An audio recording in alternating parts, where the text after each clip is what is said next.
আমি তিনটি জিনিস আপনাদের কথা থেকে সামনে নিয়ে যেতে চাই। এক নম্বর হলো এটা এইখানে যেটা বিষয়টা আছে সেখানে চার জায়গাতেই সমস্যা হয়েছে। একটা হলো প্রক্রিয়াতে সমস্যা হয়েছে, আলাপ আলোচনা ইত্যাদির বিষয় রয়ে গেছে। দ্বিতীয়ত হলো এখানে আপনার কাঠামোতে সমস্যা হয়েছে।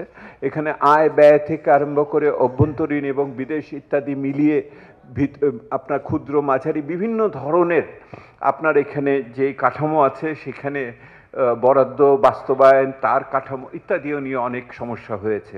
তো জীবন অবাক না করলে কে করবে? 28% মিল্ক ফ্যাটের অবাক করার সাথে ফ্রেশ মিল্ক পাউডার, জীবন অবাক করুক প্রতিদিন। প্রথমটা হলো আমার প্রক্রিয়া আলাপ আলোচনার যে ঘাটতি। দ্বিতীয়ত সেটা হলো যে পদক্ষেপ গুলো এখানে যেই কাঠামোতে দেওয়া হয়েছে বাজেটে সেটাও পুরনো।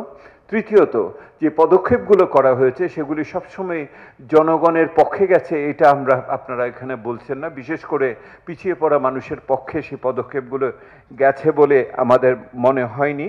এবং চতুর্থত যে ইস্যুটা আসবে সেটা হলো যে এইটার বাস্তবায়ন করার ক্ষেত্রে যে জবাবদিহিতা স্বচ্ছতা ইত্যাদির বিষয়, সেটার ক্ষেত্রেও সম্পৃক্ততা আমরা খুবই কম দেখতে পাচ্ছি। এইটার দিক থেকে বললে পরে সেই গতানুগতিকতার ব্যাপার এখানে রয়েছে, চেতনার একদিকে এবং প্রক্রিয়া আরেক দিকে, সেই বৈপরীত্যের ভিতরেই কিন্তু এই বাজেটটি তৈরি হয়েছে। তিনটি বড় বিষয় এটার ভিতরে এসছে। এক নম্বর হলো ভুল ভ্রান্তি। কেউ কেউ প্রশ্ন করবেন ভুল আর ভ্রান্তি কি একই জিনিস? একই জিনিস না।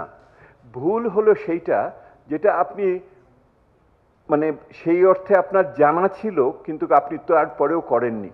এই বাজেটের সমালোচনা আমরা গত 2 দশক ধরে করেছি। এটা পরোক্ষ করের উপর নির্ভরশীলতা, বাস্তবায়নের ক্ষেত্রে সমস্যা, দুর্নীতি এবং অন্যান্য বিষয়াদি, এগুলি জেনেও আমি একই কাজ করছি, এটা হলো ভুল।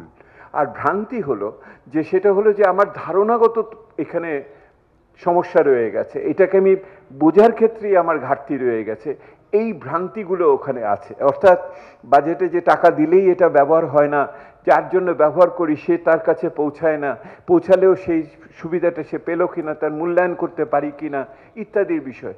এই বাজেটের প্রথম সমস্যা হলো ভুলও আছে, ভ্রান্তিও আছে। এটা হলো আমার 1 নম্বরের সমস্যা।